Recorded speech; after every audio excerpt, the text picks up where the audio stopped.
10 taon, 10 years, isang dekada na. Magandang araw mga kaibigan, magkape't pandasal muna po tayo. Ito po si Father Nono.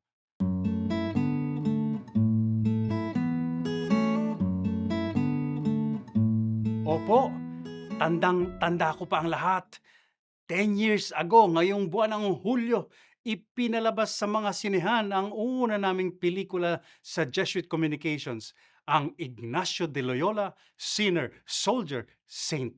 Sana naman po by this time napanood nyo na yun. Kung hindi aba, nasa YouTube pa po, libreng-libre. Naalala ko, sobra po ang hirap namin sa paggawa ng pelikulang yun. Mahal siyempre, inabot ng milyones dahil nag-shooting po kami sa Espanya kung saan ipinanganak, nabuhay at naglingkod ang ating bidang Espanyol.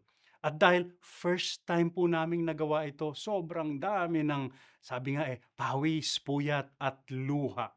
Pero naalala ko, July 2016, nang ipalabas ito sa mga sinehan, marami ang nanood. Umabot po kami ng 7 linggo sa pinilakang tabing, samantalang maraming sine hanggang 2 linggo lang daw tumatagal.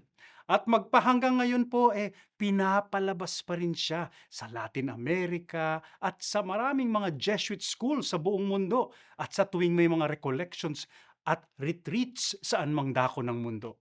Sulit ang hirap at pagod. Dahil iisa lang naman talaga ang aming misyon noon, ang ibahagi ang milagro ng Diyos sa buhay ni Ignacio. Isang taong lubos na makamundo, marupok, makasalanan, pero tinawag pa rin upang maging magiting na kawal ng Diyos.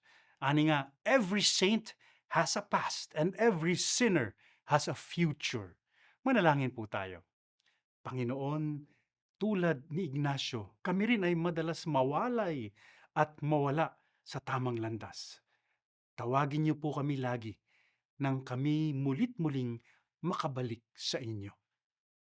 Amen.